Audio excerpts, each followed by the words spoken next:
home run to break things open and to secure the win for the Oregon Ducks. And as Oregon looks to keep rolling tonight, they have started the season 6-0. April UTEC back behind the plates.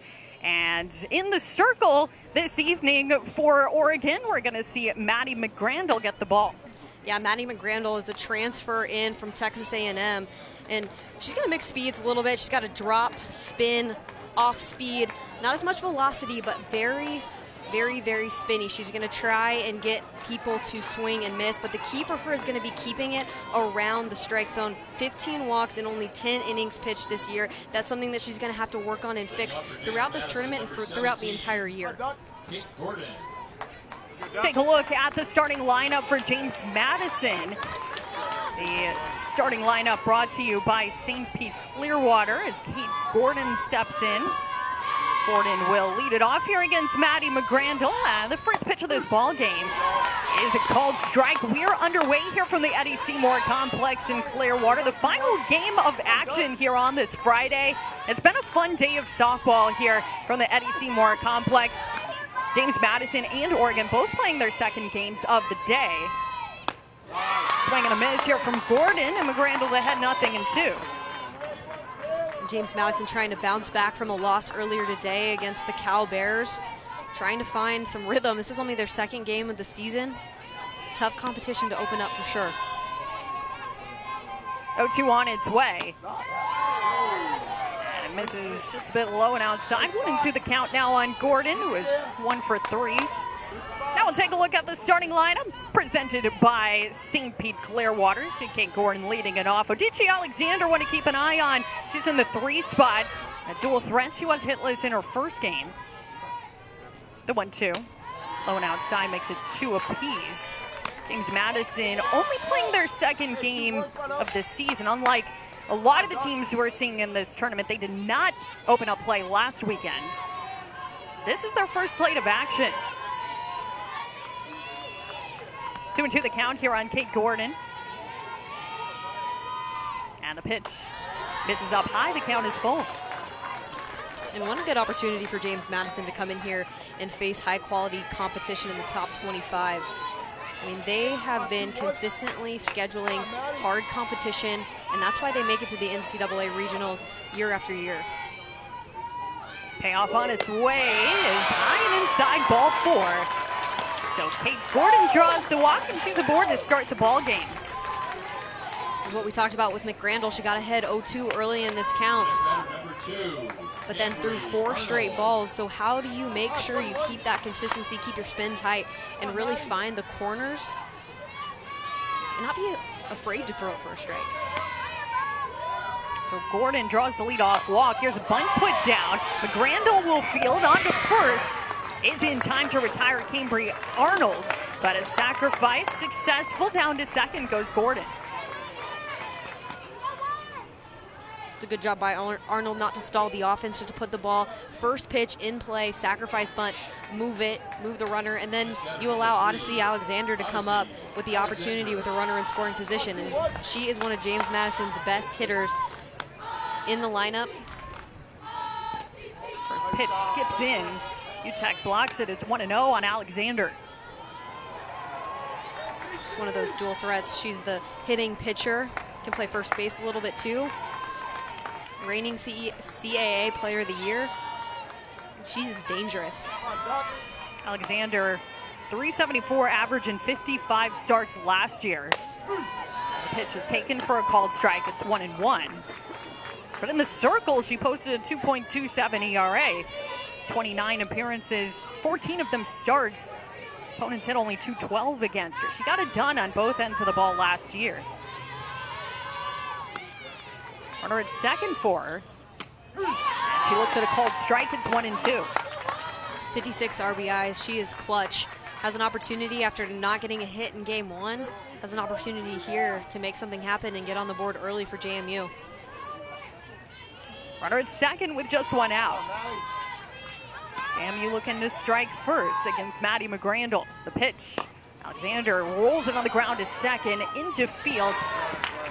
Throw onto first is in time. From Allie Bunker down to third goes Gordon.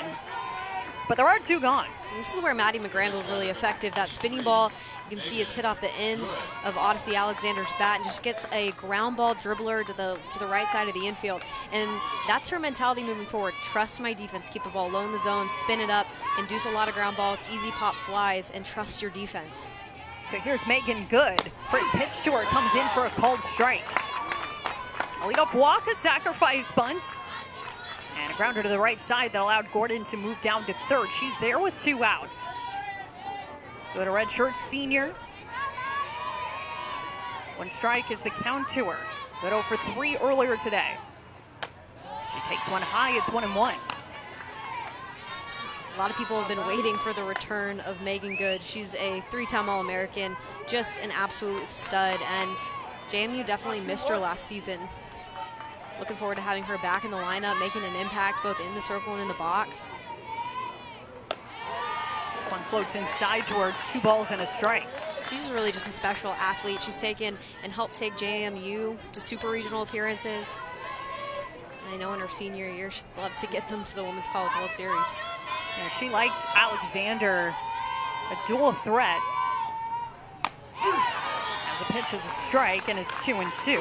As you mentioned, a couple years ago, she was medical redshirt last year, but 2 years ago, dominant in the circle. She had a sub-1 ERA. 2-2 the count to her is Good looks to get JMU on the board. Kate Gordon is over at third with 2 outs.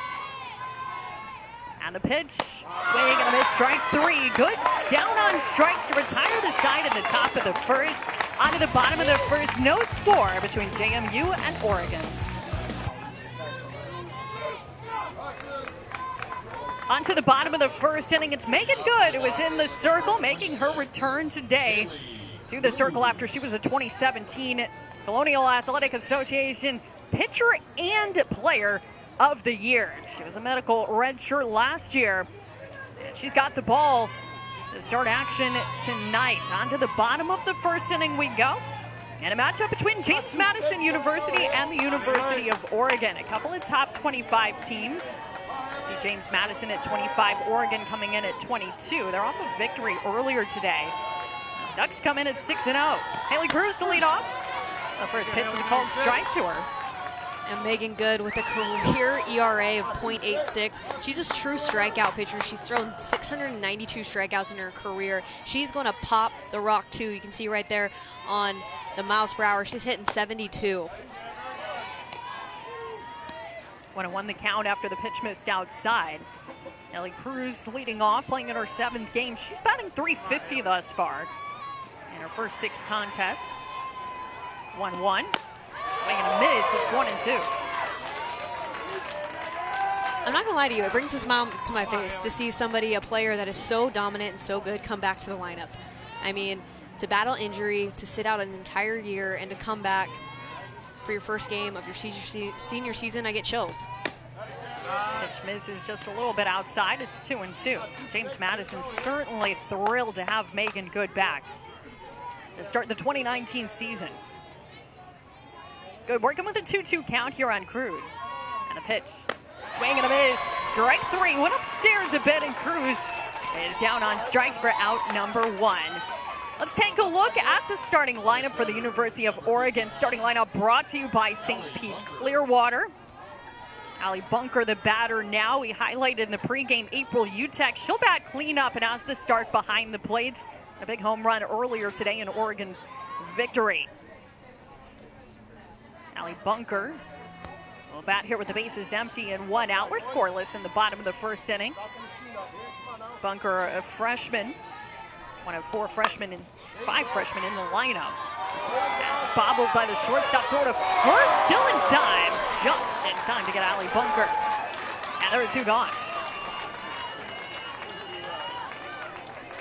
Hot potato to get that one out, but she stuck with it. Sarah Jubas did a really good job of just hanging onto this ball and finding a way to palm it and get rid of it quickly. See, it kind of eats her up. I mean, that ball's coming in hot, sticks with it, and fires it over. It's a close play, but I like the stretch over there by Odyssey Alexander. A good job by Sarah Jubas to recover. Get a strong throw off to first. This pitch here is down low to Rachel Sin, who is another freshman in this lineup for the University of Oregon. Tracy, California. She bats here with the bases clear and 2 gone. And swing and a miss, it's 1-1. I can tell you right now, Rachel Sid is easily the most impressive hitter in this Oregon lineup. She has been clutch with runners in scoring position this season. Has 3 home runs, 11 RBIs, but is a straight gamer. I mean, she doesn't look like a freshman. She's got this look in her eye when she's up to the bat. She needs to do business, and she's going to have a tough challenge today facing Megan Good. Good looking for a 1-2-3 first. But she's behind in the count here on Sid, 2 balls and a strike. A strikeout and a ground out. Started this home half of the first as the pitch is wide, and it's 3-1.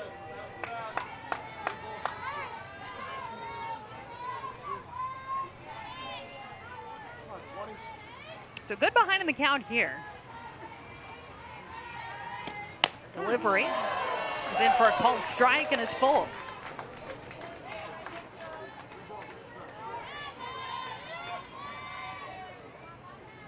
And 2 on Rachel Sid, who carries a .450 average. Through 6 games of play, the payoff.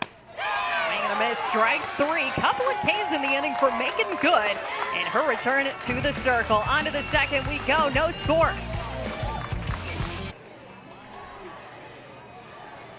On to the second inning. A lot of changes for the Oregon Ducks this year as we get a look at head coach Melissa Lombardi. Former head coach Mike White left for Texas, and 9 players transferred following that out of the University of Oregon. They've got 14 new players on the roster, only 5 returners from last season. Certainly a new look to this Oregon roster, but Kayla, they're off to a great start this year. With all the adversity they face with the roster changes, with trying to scrap and find enough players to fill the roster to have enough to, just in case of an injury, for everything that they've gone through, the ups and the downs of the season, you can't ask for a better start if you're Oregon. Here's Kirsten Roadcap. Swings through the first offering from Maddie McGrandle, strike 1. And Oregon faced the perfect storm of the new softball rules. Obviously, Coach Mike White leaves, and then Melissa Lombardi gets hired, but then the transfer portal started in mid-October. And that's the first time players have had an opportunity to put their names in and transfer without talking to the head coach or having to talk to the athletic department first. They can just put their name into a pool and say, hey, I'm interested in leaving. Who wants me? It's kind of like getting re-recruited. So that, partnered with the new hire and with everything that happened, it just created this really sticky situation for the Ducks. Swing and a miss, strike 3. Second strikeout for Maddie McGrandle as Roadcap goes down swinging. And there's 1 gone here to start the second. And here's the changeup right here. This is a nice, just drops off the table right there on the outside corner of the plate. It's a good pitch for Maddie McGrandle. It's a much better sequence of pitches. She gets that ahead in the count and then gets Roadcap to chase on strike 3. 3 pitchers transferred from Oregon before the start of this year, as Hannah Feil is the batter. 1 strike the count to her. Base is empty with 1 away. Scoreless game in the top of the second.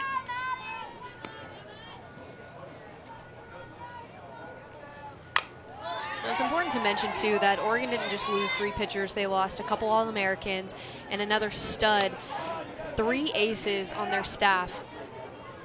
And that would be hard to recover for any program. And so quickly, Melissa Lombardi picked up 2 transfers herself. She got Maddie McGrandle and then Jordan Dale from Virginia Tech to add to the roster. So again, making something happen out of a bad situation. She went and was resourceful and got people to fill her lineup. Rumble off the middle there from Hannah Feil. And she's aboard with a 1-out single in the top of the second. I mentioned Jordan Dale. She started and went the distance for Oregon in their first game today.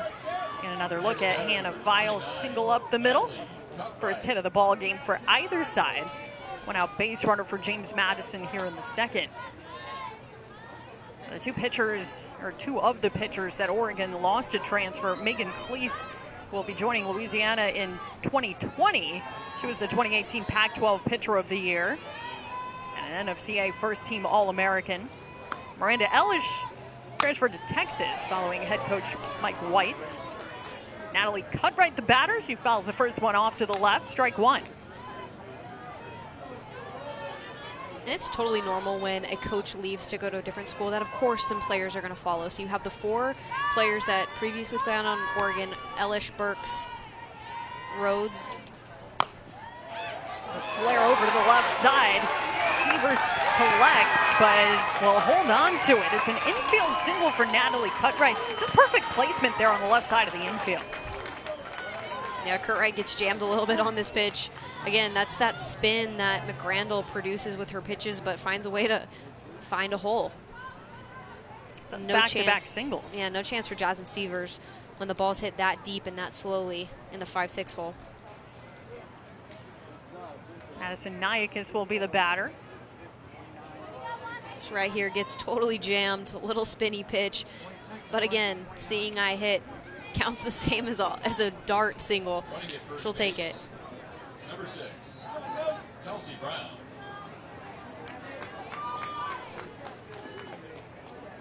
But going back to the Oregon, so you lost your 4, including Mary Iacopo to Texas.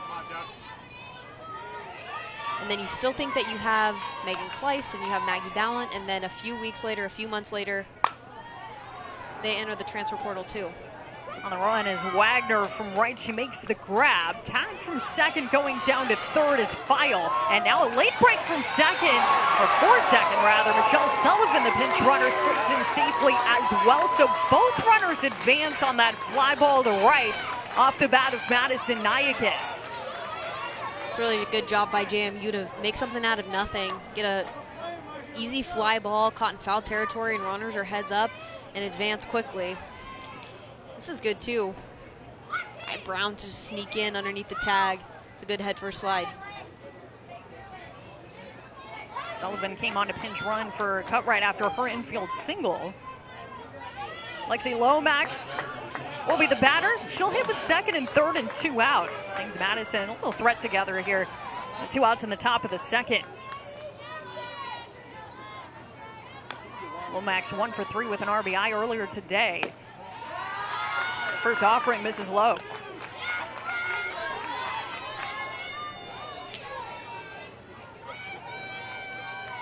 James Madison, a 7-2 loss to California earlier here at the Eddie Seymour Complex.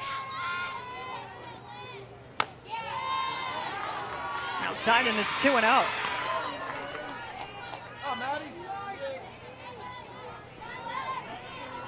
Our at third is Hannah File.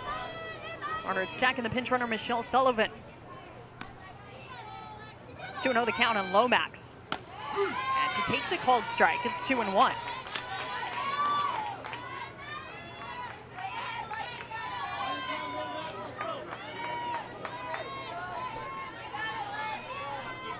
Maddie McGrandle, the 5'11" sophomore, transfer from Texas A&M. Deals the 2-1 pitch. And swung and a miss to even it up at 2-2 here on Lexi Lomax. Big cut right there on that pitch up in the zone. JMU's got to be careful. Sometimes with a spinny pitcher, if you overswing, you're going to swing and miss a lot because that deceptive spin will get you. She takes inside to run the count full. Top of the order waits on deck. Kate Gordon would be next. If Lomax can find a way to keep this inning going. 2 in scoring position with 2 outs.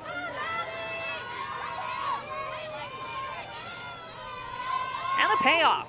Low and outside, ball 4, and the bases are loaded for James Madison here with 2 outs.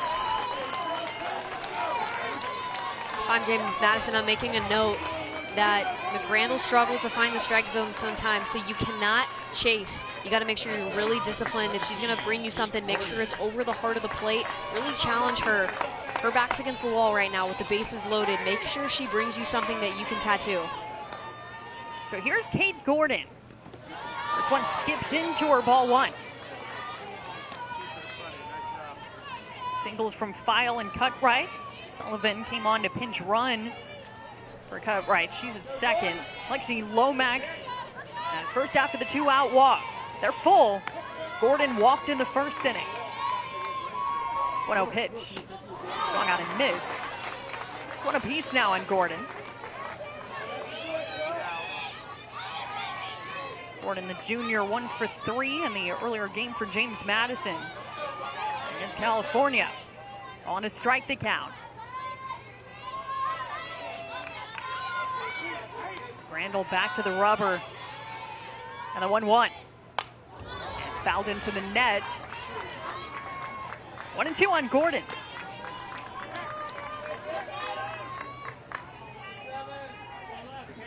Kate Gordon, All-CAA first team last year after hitting 457 games. 1-2 the count to our bases loaded. The pitch. Swung on a miss, strike 3. Changes speeds, gets her. A couple of strikeouts in the inning. James Madison leaves them loaded. No score. Going to the bottom of the second. The ESPN app now with ESPN Plus. Get more ESPN and download now. Scoreless game as we head to the bottom of the second inning. Last season for James Madison, the Dukes a 43-14 record. They were first in their conference, 19-2 in conference play. Their first season under Lauren Laporte. And a strong season in 2018 for James Madison. 6 straight NCAA regional appearances. A team that comes in ranked number 25 in the nation, entering play this weekend. Megan Good back in the circle to start the bottom of the second. And the first pitch to April Utek is called strike 1. James Madison picked again to win the CAA. There's no surprise there with Megan Good returning the circle. They have another pitcher to add to the roster and one of the best players in the country in that. Pitch a little bit away, and it's 1-1.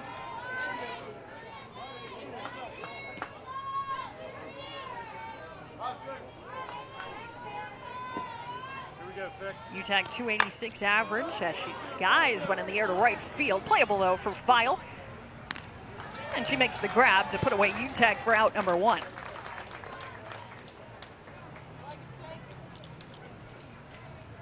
Next batter, number 31. So 4 up, 4 down for Megan Good. She picked up a couple of strikeouts in the first inning. And now she'll face off against the senior, Cherish Burks. Burks in left field for Oregon. 500 average. She's 9 for 18 thus far in 6 games. Fouls one straight back, strike 1. This Oregon lineup's going to have to make some adjustments to Megan Good because she throws with such a high velocity. I mean, she's pumping heat at 72 miles an hour. That is hard. That's as hard as it gets in college softball right now. And not only that, they've got her pitches have good movement up. So you can see they're fouling off. They're a little bit late. She was late there. It's 0-2. So again, I think you got to be a little bit more disciplined if you're Oregon. You know she's going to bring it up in the zone, and as hard as it is to take that pitch, you have to do your best to try. 2-strike pitch outside, make it 1-2 now to Cherish Burks. Burks is one of the 5 returnees to Oregon. She played in 35 games last year. One of them is starts. This is her 7th start of the season this year. She drills one foul off to the left. Well out of play, though. And the count holds at 1-2.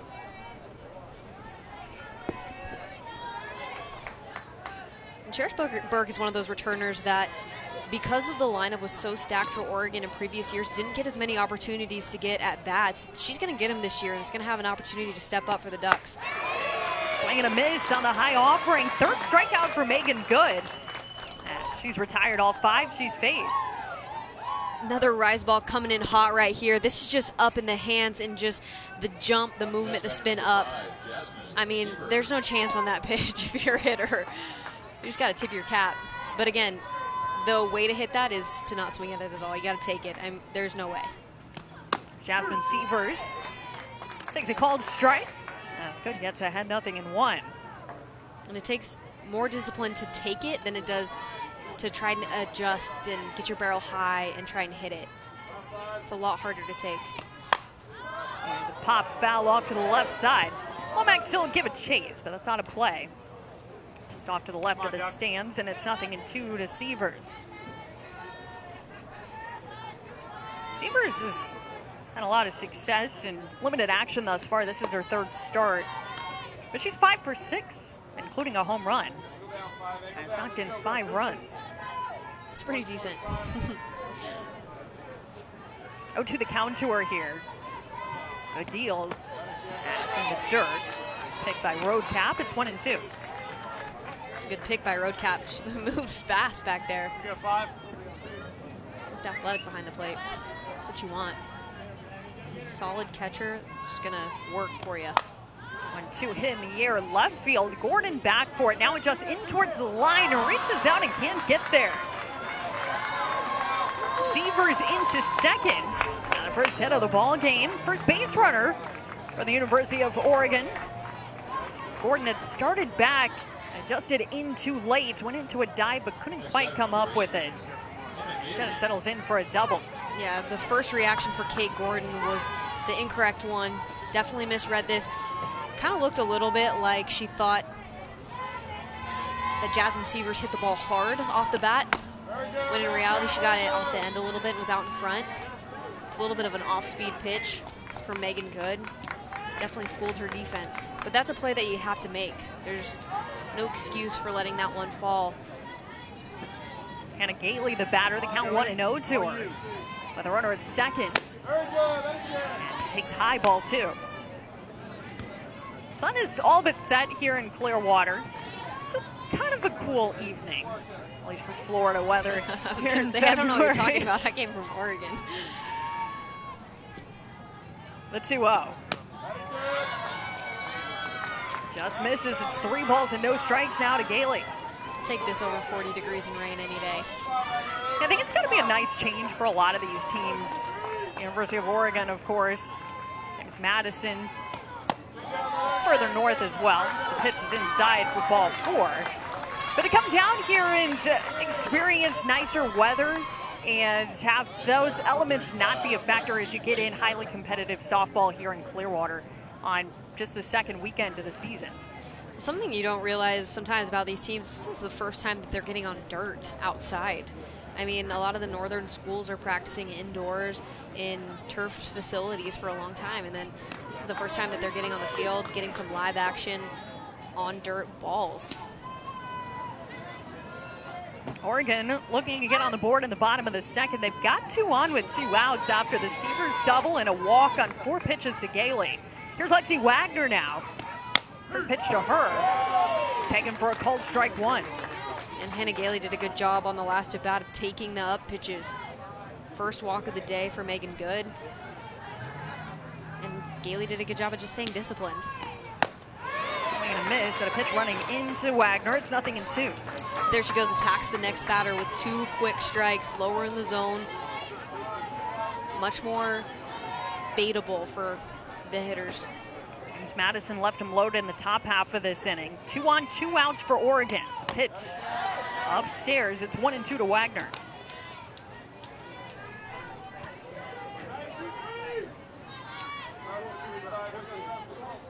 Wagner 294 in 6 games. She has knocked in 6. And she takes away. It's 2-2.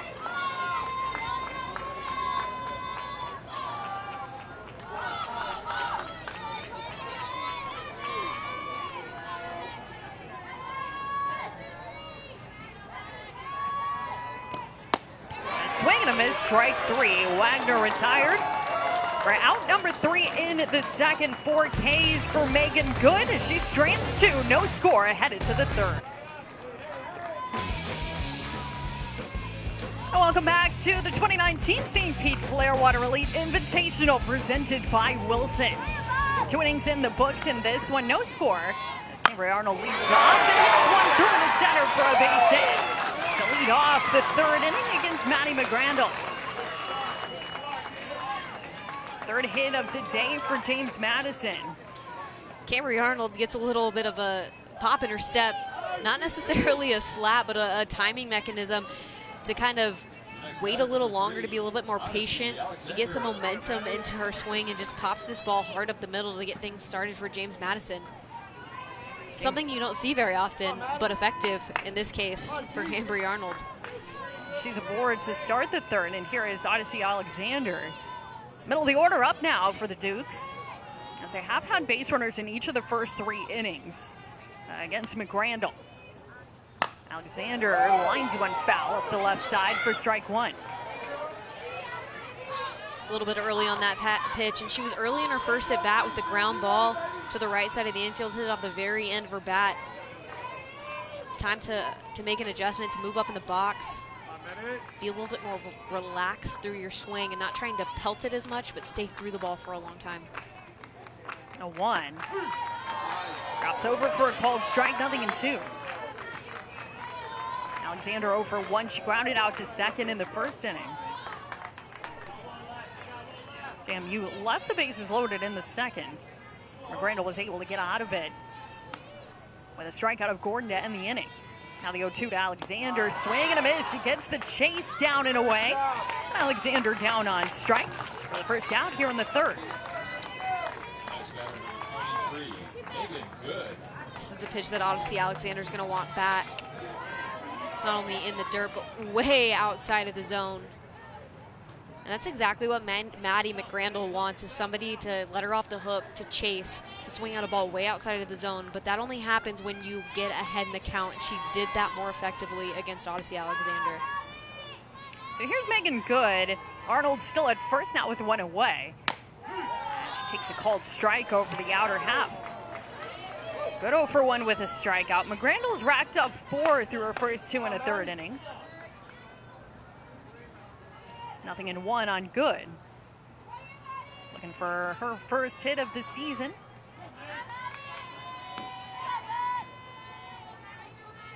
Pitch taken up high, and it's 1 apiece.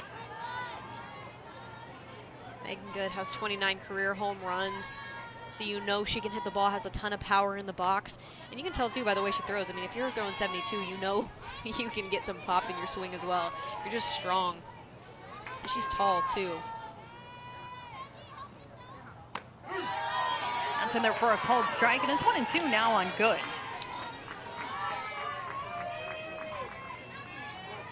Megan Good, 5'11", a redshirt senior. Back after missing last year due to a knee injury. 1-2 the count to her with Arnold at first. Pitch from McGrandle. Skips in the dirt and outside, breaking for second. Goes the runner, Arnold, and the throw to second's in time. So Arnold rather is caught stealing, and the bases are empty now with 2 gone. See, Cabri Allner just sees this ball in the dirt, tries to get a good jump. But what a nice job by April Utek behind the plate to quickly pop up and get this throw again right on the money. She might have been safe. She might have gotten a hand in there. That's a tough call, though. The ground ball to the left side. That'll sneak through off the dive of Severs. And into left for a base hit. Megan Good has her first hit of the year. And she's aboard with a 2-out single here in the third. Next batter, number 13, Kirsten. It's where you wish you could get that attempt at the steal back. That's what's hard about taking risks, taking chances, that you don't want to take the bat out of your best hitter's hands coming up. Here's Kirsten Roadcap, who struck out swinging in the second. Roadcap now 1 for 4 on the young season. A couple of hits in this inning, but the caught stealing of Arnold. The runner at first with 2 outs as the first pitch to Roadcap is a called strike.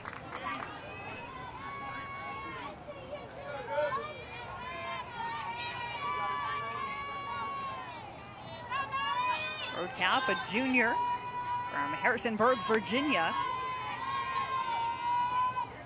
The 1 is popped up foul behind the plate. Utah giving it a look.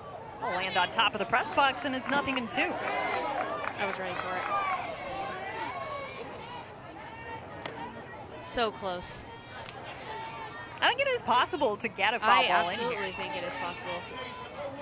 Unfortunately, though, when you're sitting up here and you don't have a glove, you know, as much softball as you want to play in your entire life, if you take away your glove, you're pretty much worthless. I think you could handle it. I would try. 0-2 is up high, and it's 1 ball and 2 strikes. I'm not so sure about myself, though.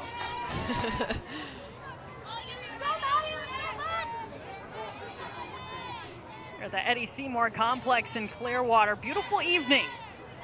And our final game of the day.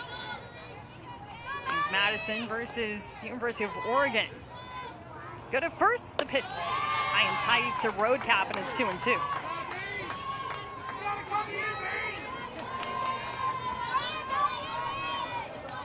Madison off a loss earlier today to Cal. It fell 7-2. Oregon, meanwhile, coming off a victory against LSU earlier today. So the drive right center, that's going to get down and one hop against the wall. Hitting third is good. She'll be waved around, and Good will score. It's an RBI double for Kirsten Roadcap. 1-0 James Madison here in the third. This James Madison team is fired up. This is a huge at-bat right here. This is a pitch that's left over a little bit. It's a backdoor curve breaking over the middle of the plate. Just gets a little bit too much plate. And Roadcap does a great job of just driving this ball into the gap. And look at the wheels on Megan Good coming all the way around from first base to get the first run on the board. Roadcap coming through with a 2-out RBI double. There's 3 hits in this inning for James Madison. Here's Hannah Feil.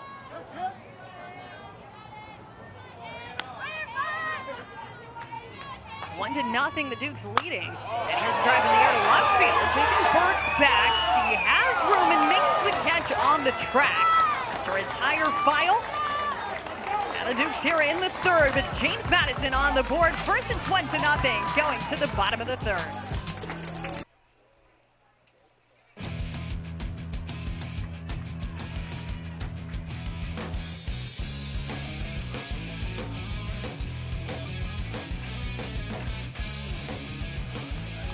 Welcome back to the 2019 St. Pete Clearwater Elite Invitational presented by Wilson.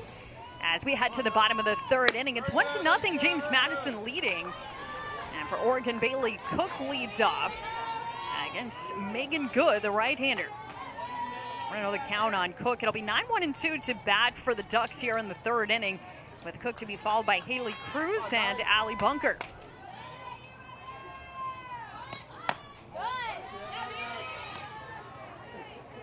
Cook, the designated player, she's a junior. 2-0 is the count to her. She's 1 for 7 thus far, having appeared in parts of all 7 games. This is her third start. 2-0 the count, the pitch. Taken for a strike, it's 2-1.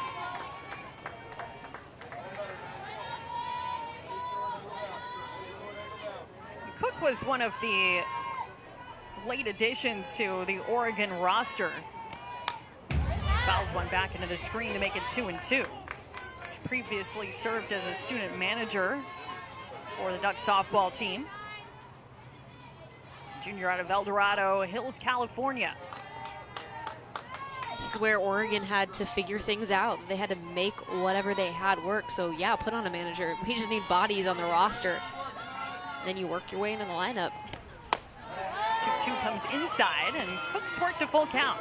I think this is going to be the interesting thing to see, though, as Oregon continues throughout the year, is the depth in the lineup, because you're going to have players that obviously were recruited at the D1 level that were ready for that, and then some players that weren't. Chopper on the ground to second, up with it. Kayakis throws out Cook at first, and there's one gone in the bottom of the third. So I think depth is going to be a question moving forward. There's no doubt that they have talent on this roster. They have some incredible freshmen. They have one of the best recruiting classes in the country, and they kept all freshmen except for one in that recruiting class. But again, I think I look at the pitching circle. You only have 2 pitchers, really. Maddie McGrandle, who we're seeing today, and Jordan Dale, who has been a warrior for the Ducks so far this season. However, when you move into conference play, you're playing the same team for 3 days in a row. So you have to make sure that, number one, you have the endurance to throw potentially every single day of a weekend. And not only that, but you have to have a really good game plan, because hitters are going to adjust over the weekend. So when you're playing a team one time, you know, yes, you can fool them a few times through the lineup, but how are you going to do that game after game after game? And especially when you have scouting reports. 2-0 the count here on Haley Cruz. Going inside, it's 3-0. I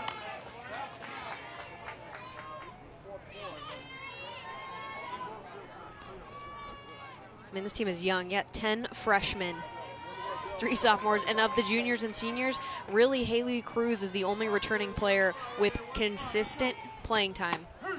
She worked her way into the starting lineup and actually ended up being the best hitter in terms of batting average for the Pac-12 last season. Only 5 players listed on the Oregon roster have previously played for Oregon softball before this year. But I can tell you right now, with all this adversity that they've faced, I can guarantee you they have an us versus the world mentality. They are doubted by the entire country this season. And so who are they going to rely on? Each other. They're going to believe in each other and fight for each other, no one else. 3-2.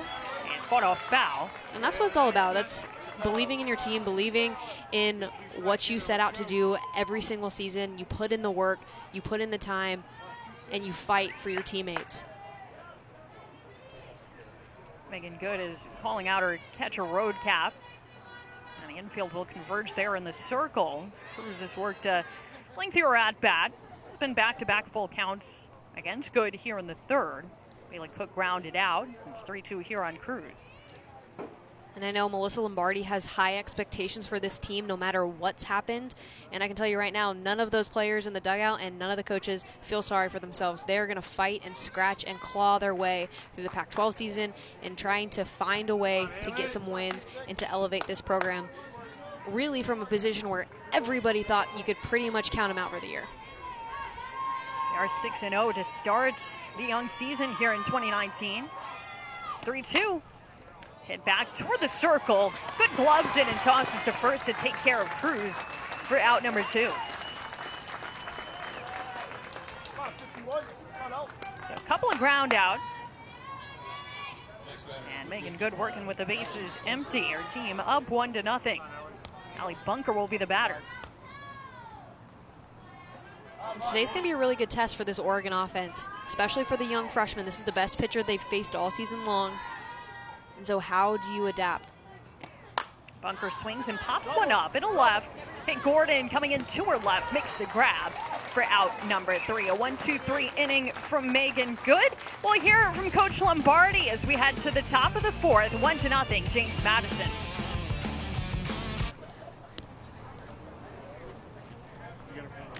Welcome back through 3 innings. It's 1-0, James Madison. We are now joined by head coach Melissa Lombardi, head coach for Oregon. Thank you so much for joining us. And Coach, you've got 5 freshmen in the lineup today. What do you like from your freshman class this year?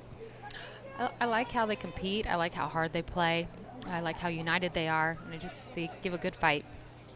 Coach, you guys have a really tough challenge today against Megan Good. What is the message to the offense to try and get some production off of a pitcher that's thrown 72? Yeah, to shorten up. Let her supply the power. Our swings are getting a little long and we're late. So it's just shorten up and let her, put something behind the ball. That's Melissa Lombardi. Thank you so much for joining us. Thank you. As we head to the 4th inning, bottom third of the order is coming up for James Madison. It'll be Natalie Cutright, Madison Nyakis, and Lexi Lomax who are due.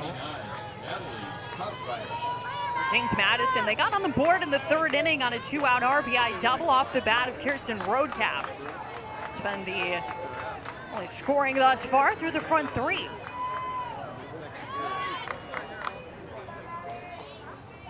And Cutright leads it off. She singled her first time up as she takes the first one inside for ball 1. Meanwhile, for Oregon, Megan Good has held them to only 2 base runners. They both came with 2 outs in the second. Jasmine Sievers has the lone hit. It was a double. Hannah Gately drew a walk.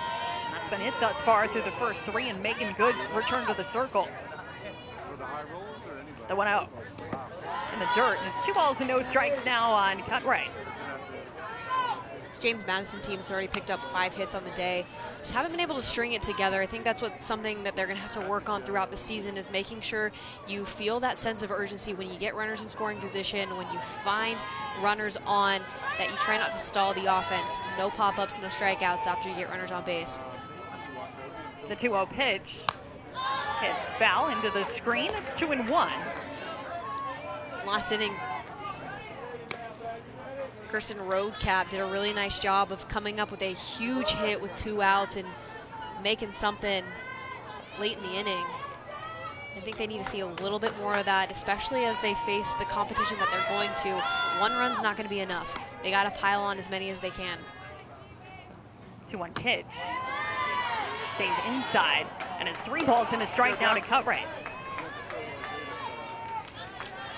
And to be honest, you know, 1 run may be enough tonight with Megan Good pitching the way she is, but that can't be the mentality in the box, right? You got to make sure that you are giving her as much support as humanly possible. 3-1 is flared on the left side of the infield. The third baseman, Sid, makes the grab. Cutright is out number 1. It's the second time Cutright's got jammed tonight.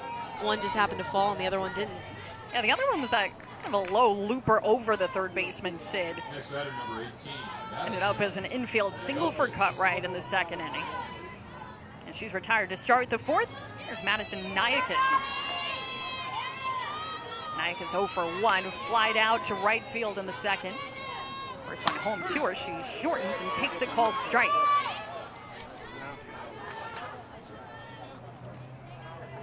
James Madison, only their second game of the season. They did not play last weekend.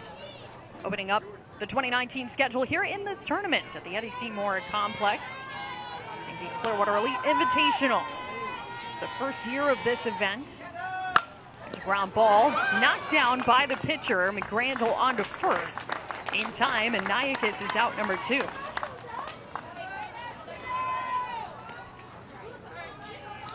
So 2 up, 2 down for McGrandle. Next batter, number 25, Lexi Lomax.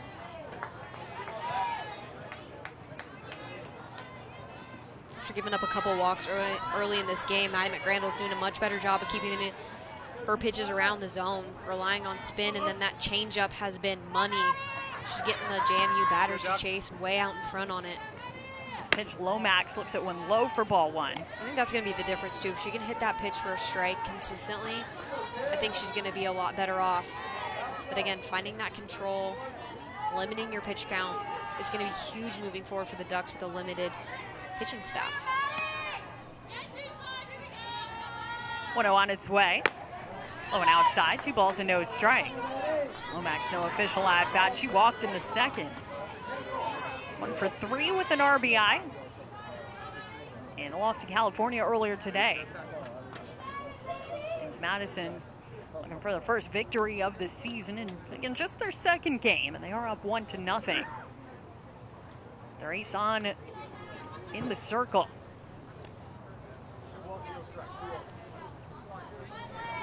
Meanwhile, McGrandle looking for a 1-2-3 inning here for Oregon. She's behind Lomax 2-0.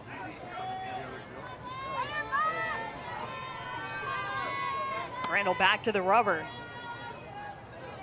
Lefty deals. Swing and a miss, 2-1.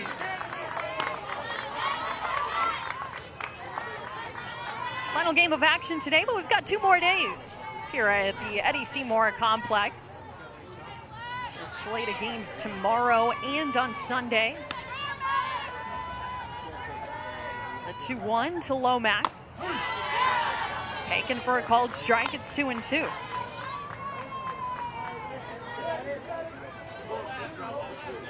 Cutright popped out to start this inning. Nayakis out pitcher first. It's 2-2 now to Lomax.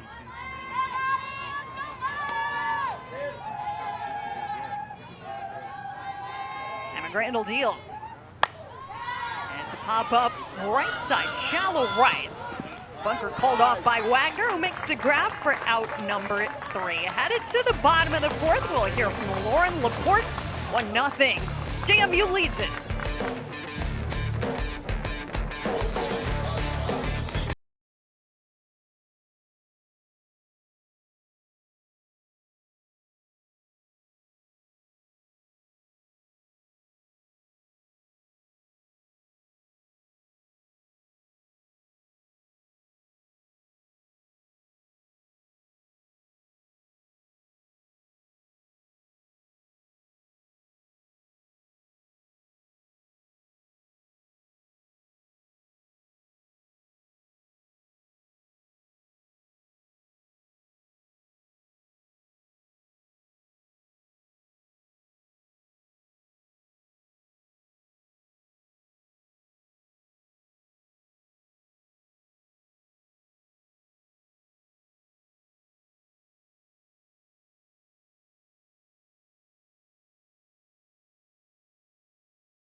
James Madison holds the 1-0 edge as we head into the bottom of the fourth. Megan Good set to get back to work against the middle of the order here for Oregon.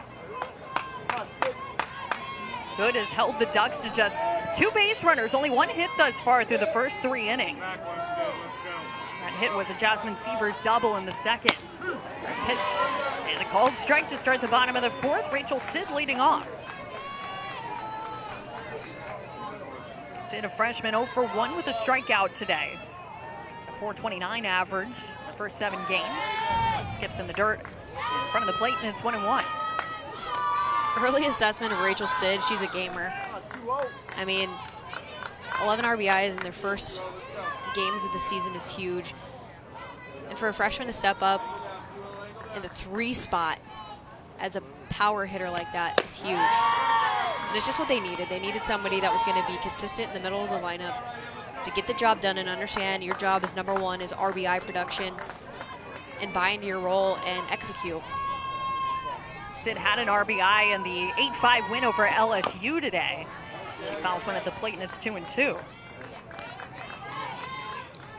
Going back to Melissa Lombardi's message to the team in terms of facing Megan Good, you have to make sure that you shorten up as a batter. So she is absolutely right. Megan Good will supply all the power when she's throwing 72. So the key is to make sure you stay inside the ball. You get your barrel from point A, which is your load position, to contact point B as quickly as humanly possible. And you're not trying to do too much. You're not trying to really guide the ball or make sure you're perfect. You're trying to square it up. Feel good, solid contact in the middle of your barrel. Sid's worked herself a full count here. She tries to get something going for the Ducks in the bottom of the fourth. The payoff. Chopper on the ground off the mid of Good and caroms through. Past Jubas and into left center for a base hit. It's the second hit of the ball game for the Ducks. Rachel Sid's aboard with a leadoff single. It's a great at-bat by Rachel Sid. Takes it to a full count and then just does a really nice job with 2 strikes. Again, this is what it is, shortening up, finding a way to barrel it up the ball, hits it hard enough up the middle to tip off Megan Good's glove.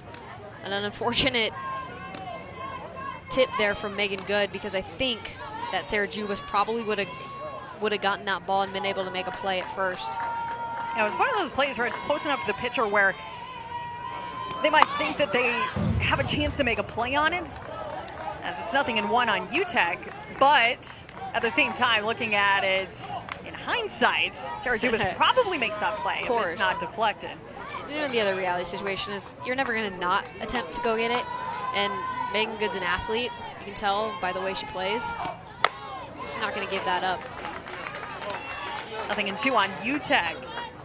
The thing about Megan Good is she has such a good reach. She's so long. She's very tall, got long arms. That's why she's so effective in the circle. But she might be able to get that ball if she's, you know, a few inches further back.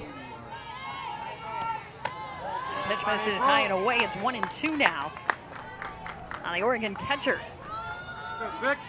Sit up first after a leadoff single. Oregon looking to strike here in the bottom of the fourth. They're down 1-0. And the 1-2 pitch. Swinging a high fly ball into foul territory. Lomax chasing, running out of room, but she makes the catch right in front of the stands. And UTEC is out number 1. It's a big out right there after the leadoff gets on base. Megan Good induces another pop out for April UTEC. This is a nice job of finding the fence, knowing where you are, just making the easy grab. So 1 gone after the pop out. Here's Cherish Burks. That's a tougher play than it looks. You have really good awareness of the field, especially when you're not playing on your home field.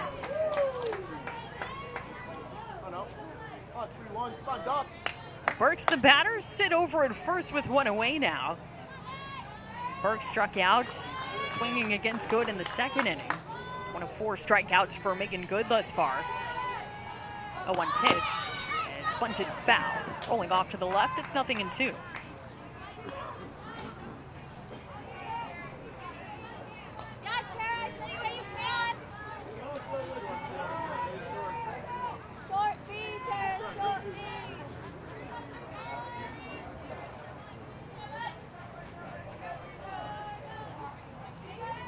Good, ready, the pitch. Swing and a fly ball, foul off to the third base side. This one will get into the stands, though. And the count remains 0-2 on Burks. You can tell this Oregon offense is trying really, really hard to keep their barrels high, hit the top plane of that ball. But that shows you how much movement those pitches have, is you're really trying to like pepper this ball low, maybe even on the ground, a hard low line drive, and they're still fouling it off. That's that late sharp break that Megan Good's pitches supply. Burks fouls one off and keeps the count the same, still 0-2. Jasmine Severs on deck. She doubled her first time up.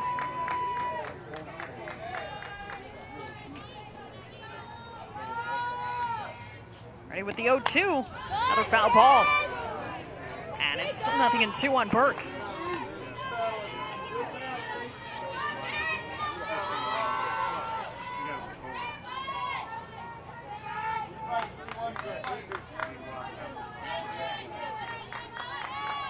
Three straight foul balls. 0-2 once again. Grounded to second, up with it. Nayakis. Relay to first is in time. They turn two. 4-6-3 it goes. And the side is retired here in the fourth.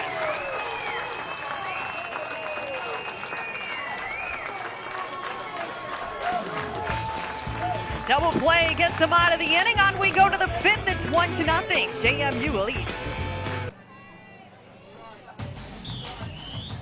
Welcome back to the 2019 St. Pete Clearwater Elite Invitational presented by Wilson. 4 innings in the books tonight. It's 1-0. James Madison leading Oregon. Matchup of a couple of top 25 teams. As Kate Gordon, the top of the order, leads it off. She fouls the first one. It's 0-1.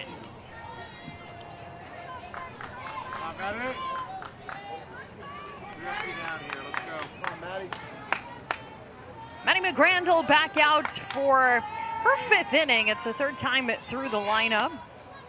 For James Madison against McGrandle. Pitch misses high and inside. And Kayla, there have been quite a few base runners thus far, but a low-scoring game through the front 4 innings. Yeah, I think the biggest difference is that JMU, a few hitters have done a good job of trying to adjust, to move up in the box, to sit on certain pitches that Maddie McGrandle has thrown. However, it's not as cohesive throughout the entire lineup. I think that a few hitters in the lineup have chased a little bit outside of the zone in the realm of possibility to hit, and I think you have to be a little bit more disciplined. However, I get it. It's the 2nd game of the season. You're hyped. You're out there. You want to put good connection on the ball. Unfortunately, that doesn't work with a spinny pitcher. To an offering now. It's a called strike, and the count's even to Gordon. I think something to recognize too, when you face somebody that doesn't throw with as much velocity, sometimes it's better to take a little bit off of your swing rather than try to overswing, because they're getting so much rotation on the ball and it's just kind of floating. You have to make sure you stay through the pitch a little bit longer than you otherwise would. 2-2. Sent in the air to center field. Backing up is Cruz, and she hauls it in for out number 1. And that right there is an out, but that's a perfect example. I mean, she's a little bit out in front, but she keeps her hands through, and Haley Cruz makes, it's one of the hardest balls to read, right, is the one right at you when you're in center field. There's no hook, there's no slides. It's hard to tell how hard it's hit sometimes. However, she does a good job recovering, staying with it, and getting that good reach at the last second to make the out. But that's a good at-bat by Kate Gordon. So 1 away. Here's Cambry Arnold. Infield playing in for her as the first pitch rides high. James Madison looking to tack on as they hold a 1-0 lead on the RBI double from Roadcap in the 3rd. And McGrandle, 5 hits and a couple of walks allowed, but just the 1 run through 4 1/3 innings. Arnold with 1 of those hits, she singled in the 3rd. Skies this one foul to the left, and it's 1-1. This is Maddie McGrandle's best outing of the season so far. She gave up 9 runs last weekend. She had a 5.91 ERA, 15 walks. So you see a lot of improvement, and that's what it's all about, is how can I get a little bit better throughout the season. And only 2 walks so far today. 1-1. Bunton at the plate. It is a fair ball. And Arnold safely aboard at first with a bunt single. As a lefty slapper myself, I got to say that was filthy. That's exactly what you want as a bunt. That ball deadened and just sat there and spun in the box. I love this. It's a spinny pitch coming up. She hits the very end of her barrel. Look at that ball. Spin, stays in the batter's box, which is definitely considered a fair ball within that line. Just hustles down the line. April Utek not able to get a good grip and make a throw. Easy one. Odyssey Alexander fouls one off to the right for strike one. So Arnold is 2 for 2 today. She's been productive all 3 times up, at a sacrifice bunt in the first, singles each of her last 2 times to the plate. She's at first with 1 away. Alexander, 1 strike count, 0 for 2 this evening. Looks at one outside, and it's 1-1.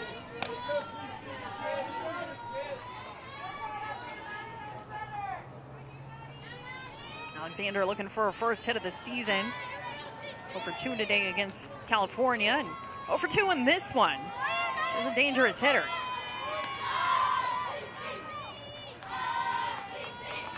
One. Looks at one low, 2 balls and a strike. Alexander, the Conference Player of the Year last year in the Colonial Athletic Association.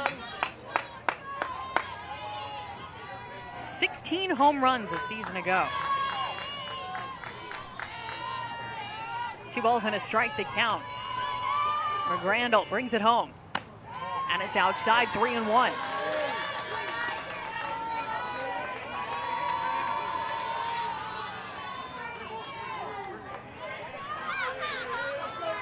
One 1-0 ball game as we work here in the 5th. Alexander ahead in the count. And the 3-1 pitch. It's low and outside, ball 4. So the Dukes have them at first and second with just 1 out. And Megan Good coming to the plate. And that is such an improved at-bat from Odyssey Alexander. She seemed a little bit pressing in the first 2 at-bats of this game. She's trying to force something, was way out in front, and kind of got herself into a hole and then swung at pitches that were way off the plate. Such a better job of making sure she takes the pitches that are questionable, and then when the ones that are like 2 or 3 balls outside, there's no even chance that she was going to swing. So much better, much more patient at bat. Alexander draws the walk. Arnold now into second. And here's Megan Good. She can help herself here and extend that James Madison lead. First pitch is high to her, ball 1. Good today at the plate is 1 for 2 with a single and a run scored. In the circle, she's thrown 4 scoreless innings. The 1-0. Catches the outer part of the plate, it's 1-1. Earlier today against Cal, James Madison left 5 runners on base, and 3 of those were from the top 2 hitters. Cambria Arnold and Odyssey Alexander, the top 2 of the lineup. So we talk about adjustments all the time. How can I pick up those players that are on base now? How can we make improvements? Again, there's such a sense of urgency in softball. When there's somebody on second base with a runner in scoring position, you got to do whatever you possibly can to have a positive at-bat, whether that's getting them in or moving the runner at the very least. Finding a way to get a productive out. They're 0 for 5 with runners in scoring position tonight. Fly ball down the right field line, it's fair, and one hops against the wall. Arnold around third, she will score as the throw comes into second. It's an RBI double for Megan Good, and it's 2-0, James Madison here in the 5th. That's big time right there for James Madison. Megan Good, best hit of the day for her.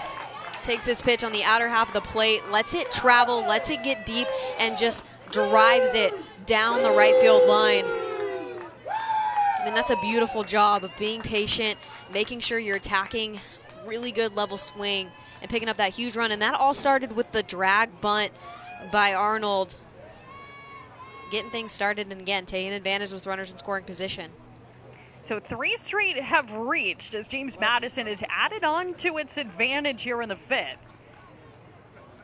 As Kayla mentioned, Cambria Arnold getting this rally started with that bunt single. Odyssey Alexander then worked a 5-pitch walk.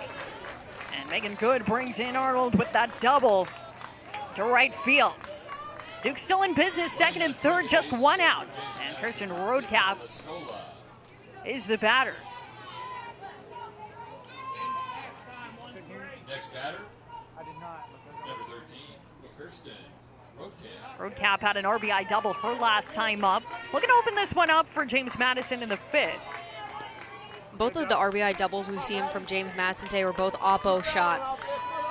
I think that tells you something about the two hitters that have made an adjustment, that have let the ball travel deep and stayed inside of the pitch rather than trying to force something and go in and get the ball.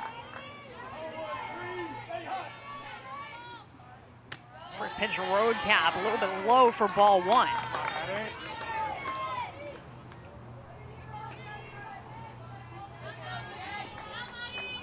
The pinch runner in the game at third is Cindy Lascola. As the pitch is hit hard and through the left side, a base hit. The run is in around third, goes good, and the throw is high, not in time to the backstop. 2 runs in on a single from Roadcap. It's 4-0 James Madison. Roadcap up to second on the throw. She's got 3 RBIs tonight. Huge improvement from earlier. Again, collecting with runners in scoring position. This is a ball that just gets squared up. It's a little bit outside. Kirsten Roadcap throws her barrel ahead of the ball, hits this to Cherish Burks out in left field, and this ball just sails way too high. No chance for a play at the plate. 2 more big runs across the board for the Dukes. They plated 3 in this inning and looking for more. She's telling her batters, sit middle. She says, see it there. Don't chase. Here's Hannah File. First pitch to her is high and tight for ball one. So 4-0, James Madison leads it. 4 straight have reached for them after McGrandle got Kate Gordon to fly out to start this inning. File 1 for 2 tonight. 4-0 ball game in the fifth. 1-0 is a little bit high. So McGrandle falling behind in the count. 3 hits and a walk in this inning. 3 runs are in.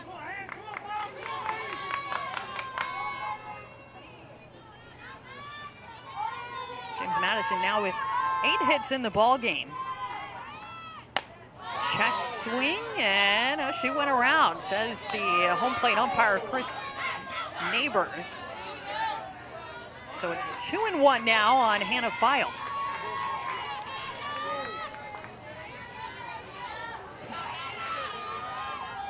Roadcap standing at second. A 2-run single took second on the throw home.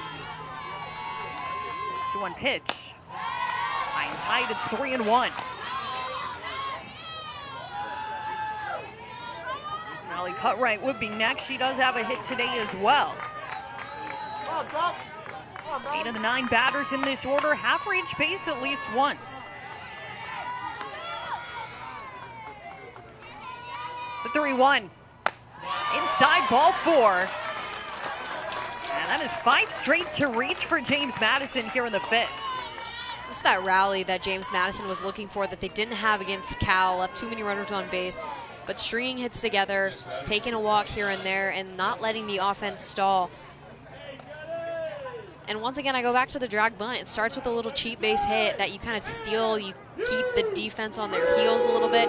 And just that gives you so much momentum as a player. You then know that you have speed on base, some of the best hitters in your lineup coming up, and you can smell the blood in the water. It's like you're a shark, and you're going to see that, okay, Maddie McGrandle's been out there for a while. We're starting to make adjustments. We're going to sit on a few pitches. We're going to sit the pitches that we feel confident that we can stroke, and they did exactly that. Melissa Lombardi out to make a pitching change. It's 4-0. James Madison leading here in the top of the fifth. New pitcher coming on. 4-0 James Madison leading Oregon here in the top of the fifth, and a new pitcher on. It's freshman Kaylee Kruger who will take over, inheriting a couple of base runners with 1 out in the fifth. Kaylee Kruger is one of the additions, the new walk-on additions to the Oregon softball team late in the season. We haven't seen her this season yet, It's going to be interesting to see how she does with the runners in scoring position in a high-pressure situation, only one out. Kruger, a late addition to the roster. Freshman out of Wilsonville High School in West Linn, Oregon. And she will make her debut here against Natalie Cutright. Runners at first and second. With just one out for James Madison here in the fifth. They've plated 3 runs in this inning. First one to home from Kruger, misses low and outside for ball 1. Grandel 4 1/3 innings of work in the start. She does leave responsible for the 2 base runners. And thus far, 4 runs on the board against her.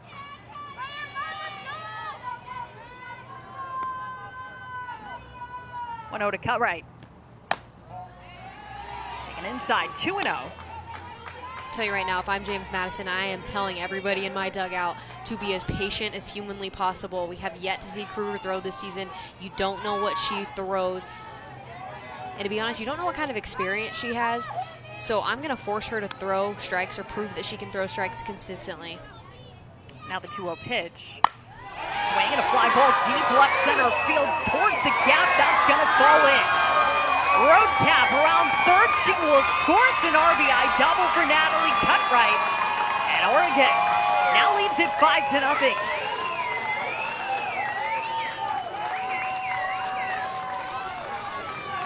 This is a great job by Cutright. This is an illegal pitch, so it's basically a freebie, but this is a belt-high pitch, a little bit on the outside. Cutright lets it travel and just drives it and burns Haley Cruz out in the outfield. Just finds a way to the grass and picks up 2 more big runs for the Dukes. Excuse me, 1 more big run for the Dukes. Puts runners on second and third. Next batter is number 18, Madison. Madison Nyakis will be the 8th to bat in this inning. 6 straight have reached for James Madison. They've opened up a 5-0 lead. They're threatening for more. Second and third with just 1 out. The first one home to Nyakis is up high. Nyakis looking to get in on the action. She's 0 for 2 tonight. A fly to right and a ground out pitcher first. She's got File over there at third and Cutright at second. 1-0. Ground ball dribbled out to shortstop. Up with the deceivers. Her only play at first, but the runners hold. And Nyakis retired for out number 2.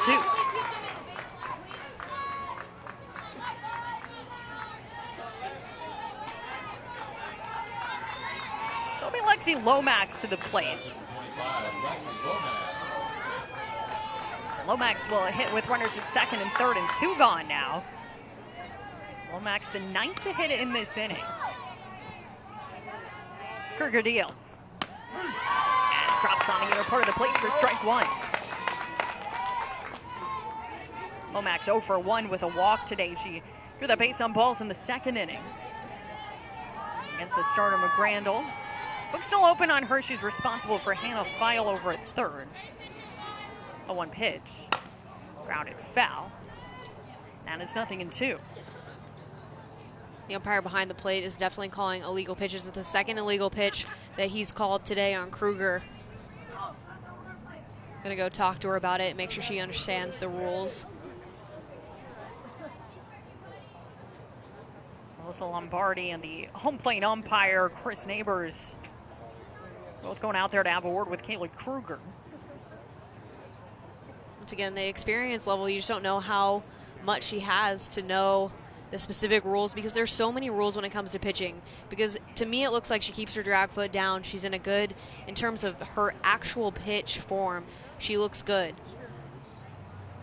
But there's rules that, you know, you can't take your hand in and out of the glove a certain amount of times before you pitch.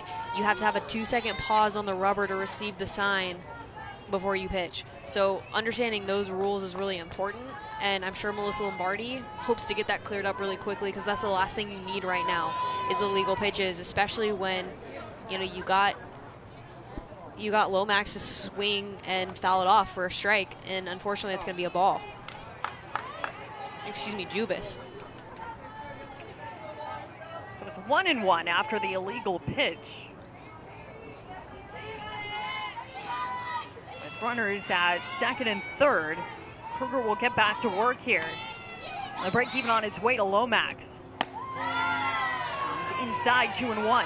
Something else important to remember, NCAA rules, it used to be an illegal pitch, runners would advance a base, and now they don't. They stay where they are, and only a ball is allotted to the batter. So a little bit different. 2-1 count, a 4-run inning for James Madison. The pitch, pounded foul off the screen. Gotta look alive over there, coach. That was a hot shot right to the third base dugout.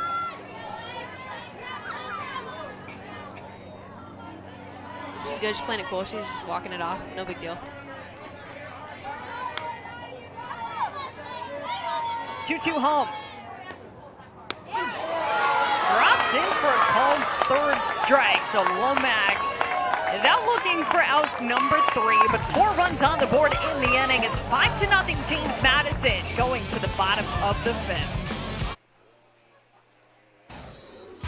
The return of Megan Good has been great. Coming in, throwing 72 miles an hour, bringing the heat, throwing a lot of rise balls, getting some ducks to strike out big time, swing and misses. Been so consistent all day long. Look at that, inducing the double play as well. On to the bottom of the 5th. Taking a look at tonight's defensive MVP, brought to you by Wilson. Megan Good through 4 scoreless innings thus far. She's allowed only 2 hits and a walk while racking up 4 strikeouts. And she's got a 5-0 lead to work with. As Jasmine Sievers will lead off for Oregon. The first pitch to her is in there for a called strike 1. And Sievers has one of those 2 hits against Megan Good this evening. She doubled to left field in the second.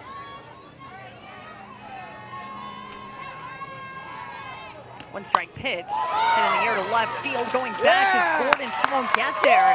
That's down and splits the gap. Second extra base hit of the day for Jasmine Sievers. And she's got a leadoff double here in the bottom of the 5th.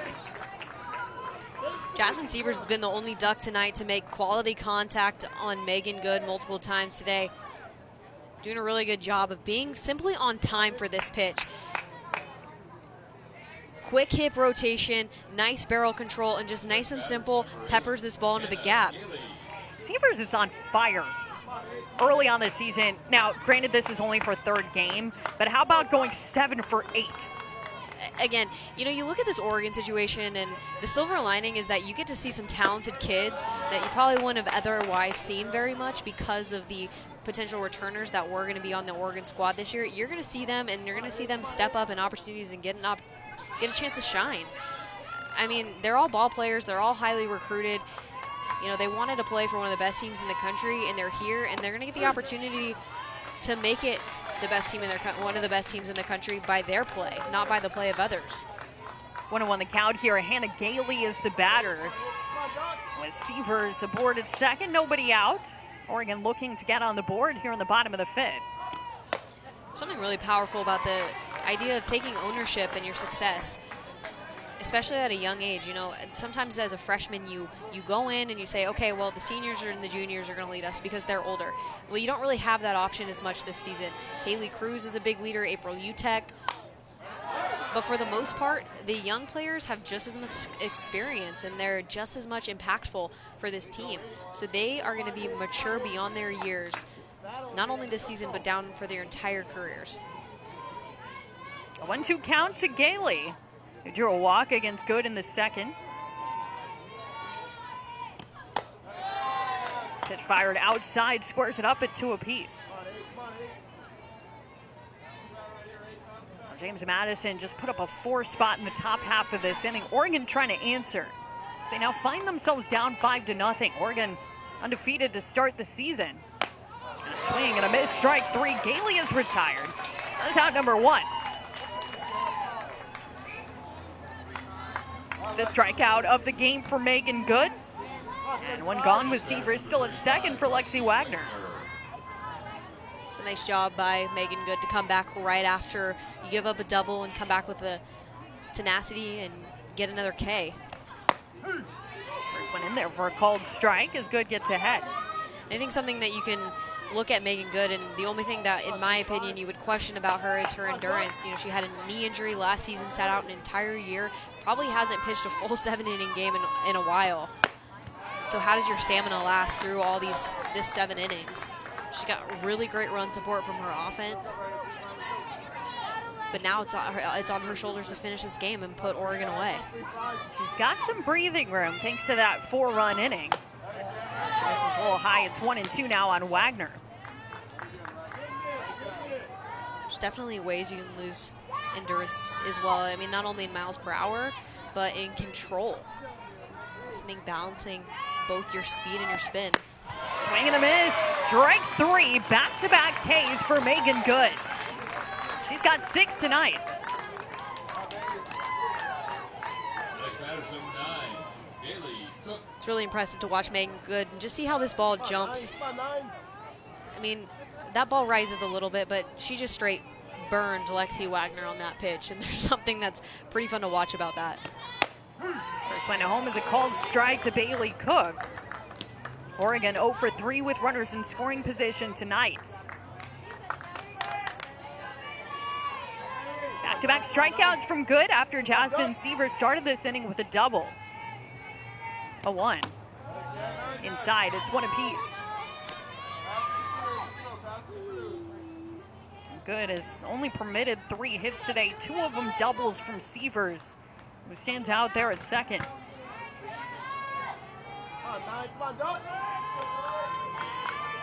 1-1. Bunted foul. Into the Ducks dugout. It's 1-2 now on Cook.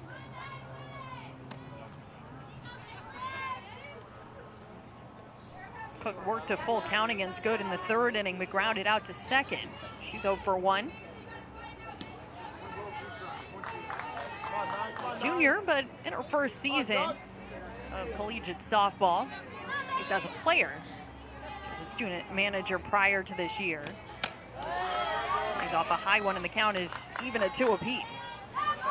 Little role when you start as the manager, and then all of a sudden you're playing on TV in a huge tournament, getting at bats against one of the best pitchers in the country right here. Doesn't happen very often. An interesting road for Bailey Cook, and she takes a called 3rd strike on the inner part of the plate. How about 3 straight strikeouts for Megan Good as she strains a runner at second. 7 Ks tonight for Good. 5-0 James Madison headed to the 6th. Gorgeous sunset from earlier today here in the St. Pete Clearwater Elite Invitational presented by Wilson, and a beautiful Clearwater, Florida. We're at the Eddie Seymour Complex, and a final game of action on this Friday as we look ahead. Tomorrow, it's sold out here at the complex, Eddie Seymour Complex in Clearwater, but we've got 15 games for you, 8 of them available on the ESPN app, 5 ranked matchups coming up here tomorrow. On Sunday, advanced tickets are still available, 6 games, all of them on the ESPN app, 3 ranked matchups, including the final game on ESPN2, Tennessee versus Florida State. Top of the order up here in the 6th, Kate Gordon to start it off. First pitch from Kruger is sent high in the air, right field. Wagner drifting back, has room and makes the grab to retire Gordon for out number 1.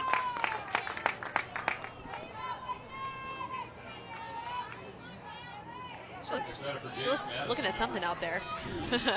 Did a good job on that fly ball, but then something was going on after. And maybe looking up into the lights a little bit as she tracked that deep fly ball off the bat of Gordon. Corner's playing in as Arnold steps to the plate and the first pitch to her. It's a little bit outside for ball 1. Now, Arnold got that rally going in the 5th inning when she put down a bunt single. She's 2 for 2 with a sacrifice bunt and a couple of base hits. She's ahead in the count here, 1-0, as she sees Kaylee Kruger for the first time. Pitch taken up high, it's 2-0. Now, Kruger allowed RBI double to Natalie Cutright in the 5th inning, but she's retired all 3 she's faced since then. Cutright was the first batter she faced. They're coming on in relief with McGrandle. 2-0. Low and outside, 3-0. She's not going to throw very hard. She's going to throw in the mid to low 50s, and then she has that changeup that she got her strikeout on. Was an extremely slow changeup, huge drop in velocity. So it's going to be a matter of how does JMU adjust. 3-0 here on Arnold. And she takes high for ball 4. One out base runner. Arnold's successful all 4 times up today. A sack bunt. She's reached base 3 times. 2 singles and now a walk. And, you know, if you're JMU, I think that you have to understand that a freshman's in the circle right now with limited experience that only joined the team a few weeks ago. And I'm sure they don't know that. But at the same time, you know, it's a freshman. You got to make sure that you don't let her off the hook. You got to make her throw strikes, make her bring it in there just like that. And then when she gives you something you can crush, absolutely tattoo it. But, I mean, that's always the goal is you got to make it known. The freshman's in the circle, you're going after her. And that's just being a gamer. Got to see Alexander, the batter. Runner first with 1 away. And the pitch up high, it's 1-1. Alexander today 0 for 2. She drew a walk and scored a run in the 5th inning. James Madison 4 runs against Maddie McGrandle in the 5th. Take a 5-0 lead. The 1-1. Sent deep in the air, right center field. Cruz on the run, and it's off the wall. Hitting third is Arnold. She's going to be sent around and slides in safely. It's an RBI double for Odyssey Alexander. And another run up on the board for James Madison at 6-0. That's the best piece of contact we've seen from Odyssey Alexander all day today. Beautiful job sitting on this outside pitch. Look at the extension. She drives her hands and throws that top side of her hands right through that pitch and just pelts this to the right center gap off the wall. Just so close to being a home run. And look at the wheels on Cambry Arnold. Gets another run across the board for James Madison. So here's Megan Good now. She's got a couple of hits tonight. On top of a sparkling pitching performance, she's 2 for 3, including an RBI double. It's a 6-run lead now for Megan Good and James Madison. First pitch plops in for called strike 1. Alexander standing at second now after her RBI double. And that's 10 hits in the ball game for James Madison. They've got a 6-0 lead. 0-1 pitch. Drops in the dirt. It's 1-1. That was the first run charged to Kruger. McGrandle, the starter, responsible for 5 runs on 8 hits in 4 1/3 innings. 1-1 the count to Good. As Alexander stands at second. The break even. It hits Good. So she'll head down to first, and with that, they'll be 2 on with just 1 out for Kirsten Roadcap. I think that hit Megan Good right in the shin protector that she was wearing. Perfect, that's why you wear it, right? You gotta protect your pitcher at all costs. You can see she's geared up. The Evo shield, the shin guard.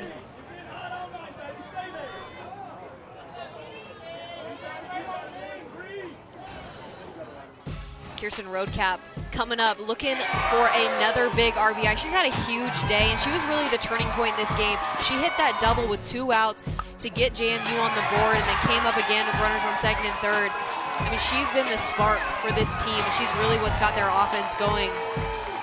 Impressive day, and you need somebody like Kirsten Roadcap in the lineup to protect Megan Good and Odyssey Alexander in the 2 and 3 spots. Excuse me, in the 3 and 4 spots. You need somebody that's going to make sure that pitchers throw to those hitters. I mean, they're both All-Americans. If you don't have somebody that's clutch behind them, they're going to walk those pitchers a lot throughout the season. Taking a look at tonight's offensive MVP, brought to you by Wilson. Kirsten Roadcap, 3 RBIs tonight, including a double and a run scored. She takes one high, and it's 1-1. Got a chance to do some more damage here. With Odyssey Alexander at second and Megan Good at first. Already a 6-run lead for James Madison in the top of the 6th. Swinging a high pop of foul ground on the third base side. Sid makes the grab. So road cap retired. And the 0-2 gone.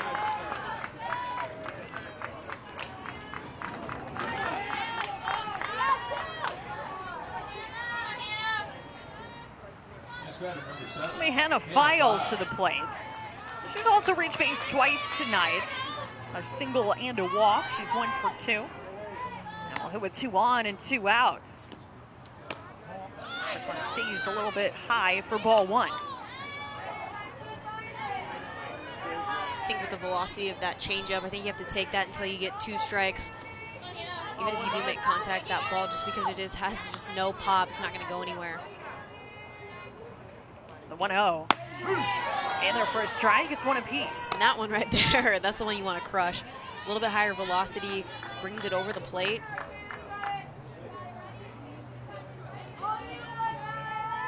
A walk, a double, a hit batter in this inning. So James Madison extend its lead to 6. File lays off a pitch inside, and it's 2-1.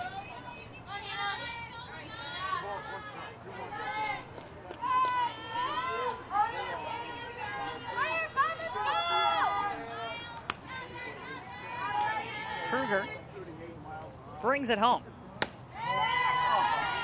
Missed inside, make it 3 balls and a strike now to File.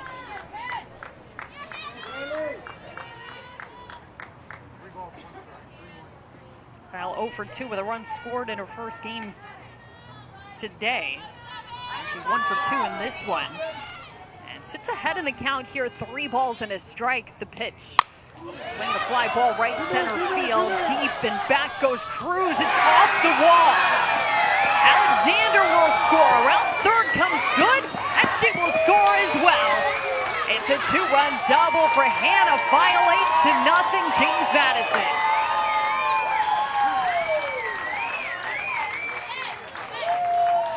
Another 2-run double for the Dukes. James Madison throughout their lineup, a lot of clutch hitting coming together. This ball is just belt high on the outside corner of the plate. Hannah File does a good job of elevating this pitch and driving through, and once again, close to being a home run. Haley Cruz does a good job of covering ground and almost getting to that ball. But 2 big runs across the board, and now you're looking at an 8-0 lead. And that's run rule territory for the Dukes.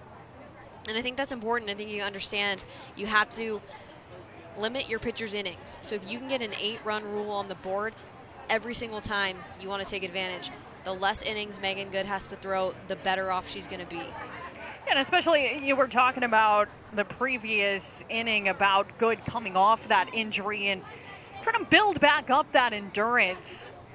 But she has a chance tonight possibly to only need to go 6 innings, as now her team has put up 8 runs in support. They're up 8-0. And this inning not over yet as a runner at second base for Natalie Cutright. The Dukes have also done a really good job tonight with 2 outs. Whenever you get runs with 2 outs, it's always big time for momentum. It's 2 out, 2-run double. It's a good measure of how clutch your team is as well.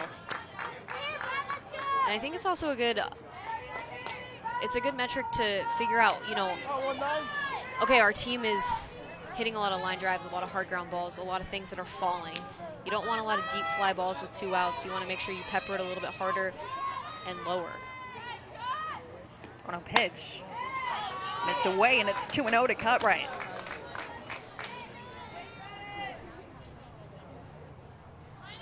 Crooked numbers in back-to-back innings for James Madison. They plated 3 in this frame with 2 outs. They're 3 for 8, a 375 clip with 3 runs batted in. Time called as there's a ball loose on the warning track and left. Got loose from the bullpen there down the third base line. So 2-0 the count to Cutright. File over at second after knocking home 2 with a double. And a foul back into the screen makes it 2-1. And what an improvement for James Madison. We heard from Coach Laporte that you have to show up and be ready to play at every game, and they definitely brought that in Game 2. Game 1 today against Cal, they had 3 errors. They only had 3 hits, 11 strikeouts, so they weren't ready. And in this game, they definitely were, and I think that starts in the circle with Megan Good. 11 hits and 8 runs in this one as well. I mean, Megan Good's presence is something to be feared, and she sets the tone. And when she came out, picked up 3 big outs in the first inning, 2 Ks and a ground out, I think that just sets the tone and says, you know what, we're here, we're coming to play, and we're ready. And that can come from your pitcher, it can come from your leadoff hitter, but setting the tone is so important. Down low for ball 4. Cutright draws the walk, and the inning will continue for Madison Niakis. For Good today, she's reached base 3 times, including being hit by a pitch and scoring a run in this inning.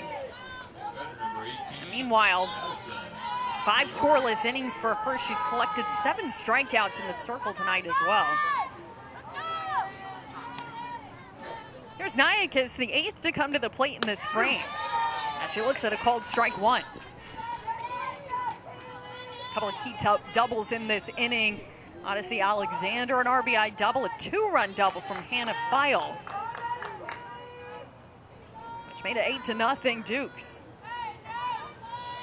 The 0-1. Niakis takes up high.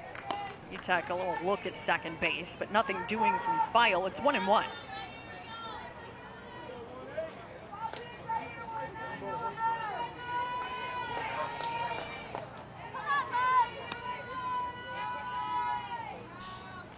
Pitch. Pop foul back and out of play to make it 1-2.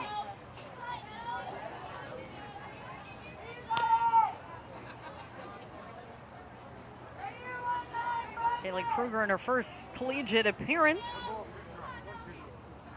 allowed an inherited runner to score in the 5th.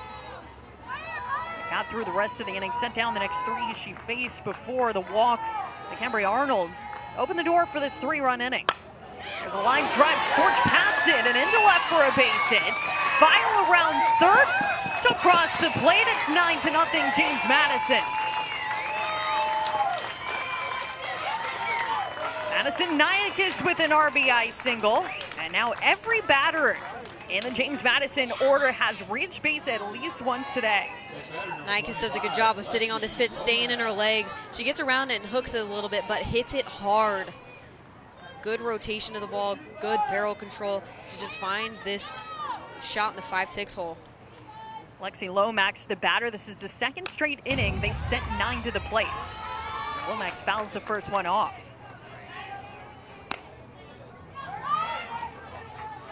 Yeah, but Oregon doesn't score 2 or more runs here in the bottom half of the inning. This game's going to be over early for James Madison. And looking ahead, they do have the top of the order due up. Cruz, Bunker, and Sid will bat in the bottom of the 6th. It's 1-1 here to Lexi Lomax.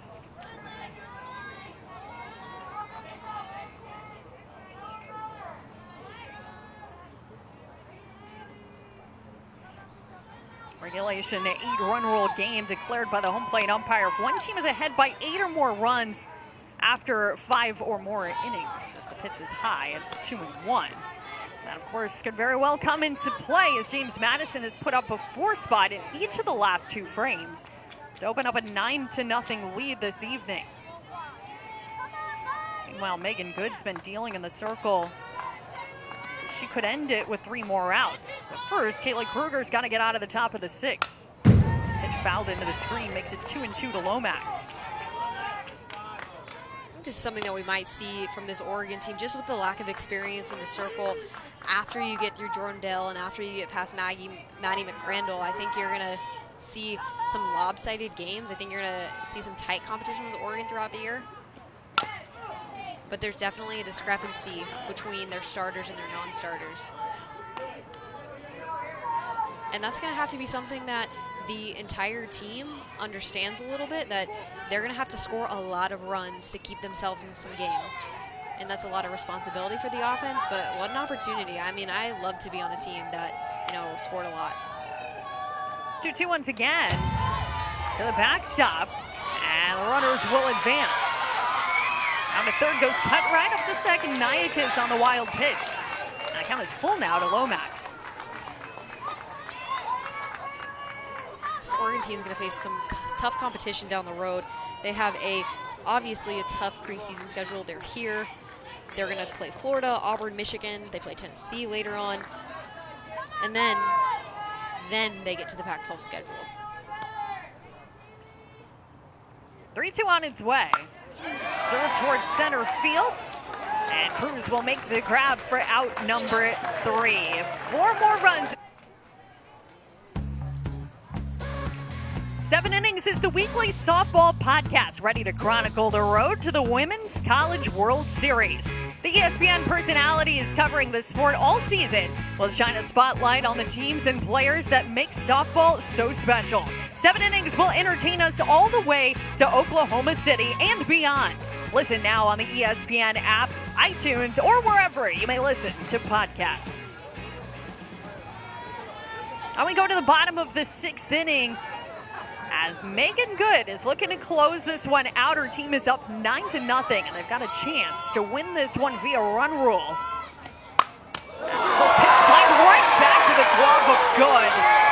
Quick reactions, and there is out number 1. Look alive, Megan Good. I mean, there's nothing like getting a hot shot back to you at about 40 feet. But, I mean, she handles this well. Look at the athletic reaction. You gotta love that. The hot shot right back at her, but Good handles it. And she's 2 outs away from completing a run rule shutout with her team up 9-0. Good's been terrific on both ends of the ball today, as she has been throughout her career. As the first pitch is a cold strike on Allie Bunker. They're really impressed with Megan Good. You never know how somebody's going to come back after injury, but if this game is any indication, I think she's going to do absolutely fantastic this season. And I think you know, we never talked about it. This is an Oregon team that 61 runs already this season. They have been offensively lights out. They scored a ton of runs on LSU earlier today, which is the 7th ranked team in the country. And they come and face Megan Good. And this is the first time that they have been shut out this season. And it's the first time that they haven't had an answer to a pitcher. Megan Good, through 5 1/3 innings, has only allowed 3 hits and a walk. She's had 1 and 2 here on Bunker. And a pitch hit in the air to left field, carrying back on Gordon. It'll be over her head, off the warning track, into second base. Bunker's gonna keep on speeding into third with a 1-out triple.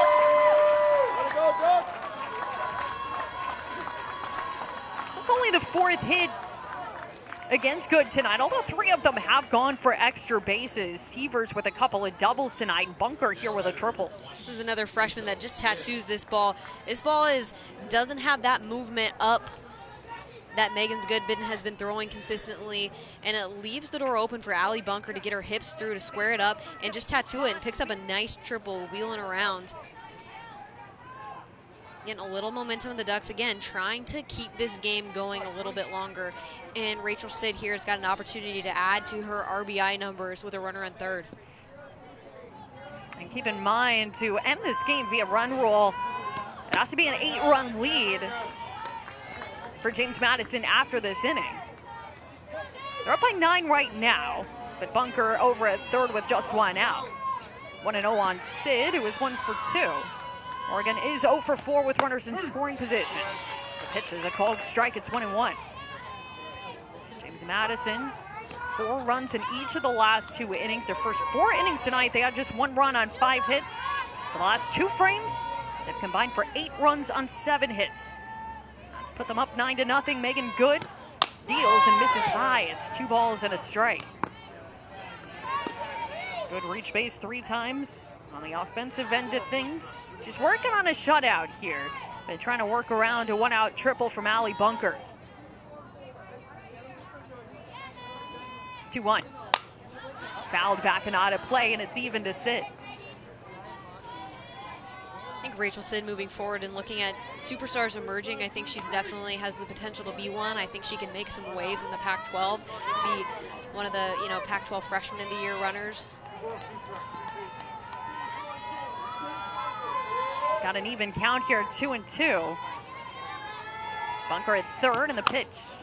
Dribble down the third baseline, foul.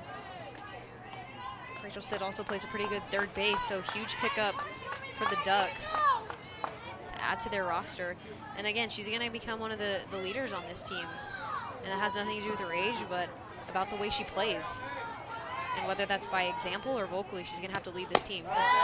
Pitch up high, and Sid has run the count full. April Utek is on deck. She's 0 for 2 in this one, but she did some damage earlier today against LSU. 3-2. Ground ball out to shortstop. Fielded cleanly. Dubas onto first in time for out number 2. It does break up the shutout, though, as Bunker scores. It's now a 9-1 ball game. So Sid picking up the RBI. That's her 12th of the season. Yeah, just adding to padding the stats at this point in this game, and I think that's a good out by Megan Good. Again, the important thing is that you keep it an 8-run lead, and you just need outs, period. You don't want April Utek to come up with runners in scoring position, and you don't want multiple runners on base, so getting outs is huge. Take the trade-off. The first pitch misses just a bit outside for ball 1 on Utek.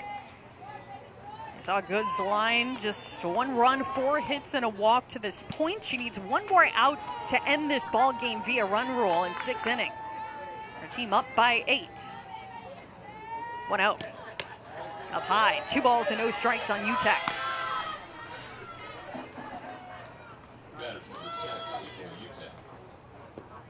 Utek a fly to right and a pop out to the third baseman Lomax in foul ground. Roadcap out to the circle. Alexander over from first joining them as well.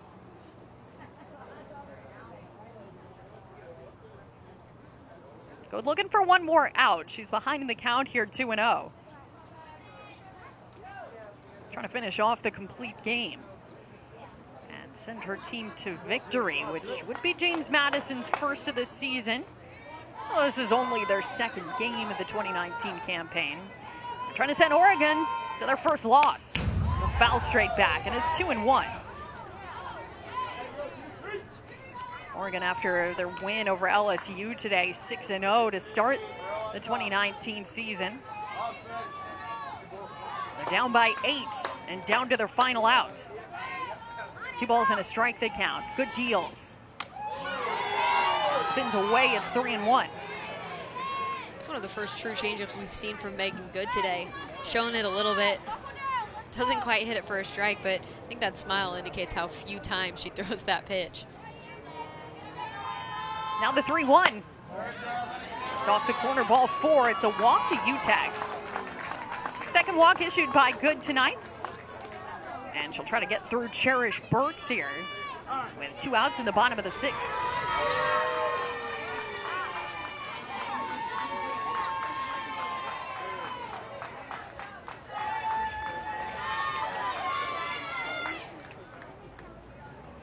Looks like we'll probably see a pinch runner here.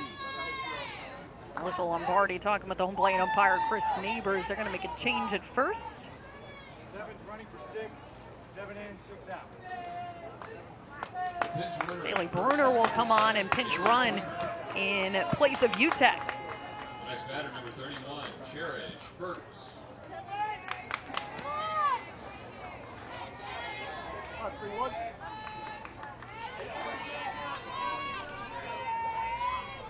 Bruner, it's her first appearance as she's on to pinch run. Burks the batter, and the first pitch fouled into the screen, strike 1. Bruner was another late addition to the roster in January. She played 4 years of soccer for the University of Oregon. She will primarily serve as a pinch runner as she is here. Deep drive foul off to the right, but it's well out of play, and it's 0-2 now on Burks. I got a little bit of speed over there at first base, but to try and catch up to this game and play at the collegiate level for the first time is impressive. It's not easy. Base running is one of the hardest things in softball, without a doubt. Good with a chance to end it. A roller foul keeps it 0-2. Megan Good in her return to the circle today after sitting out last year due to injury has thrown at 100 pitches as she tries to finish it off here in the bottom of the 6th inning. She's ahead of Burks 0-2. Bruno, the pinch runner, over at first with 2 outs. The 0-2 is a called third strike. And a 9-1 victory for James Madison. Megan Good, terrific today, reached base 3 times and goes the distance in the circle for James Madison. Really impressive performance all around by James Madison. Thought the middle of their lineup came through with some huge hits. They were much better. They didn't leave as many hitters on base and had a huge adjustment from game 1 against Cal. It's something that Coach Laporte can be proud of. Once again, our final, James Madison 9, Oregon 1. Tomorrow from the St. Pete Clearwater Elite Invitational, we will have 8 more games across the ESPN networks. For Caleb Rowe and our entire crew, I'm Kirsten Carbach. Good night from Clearwater.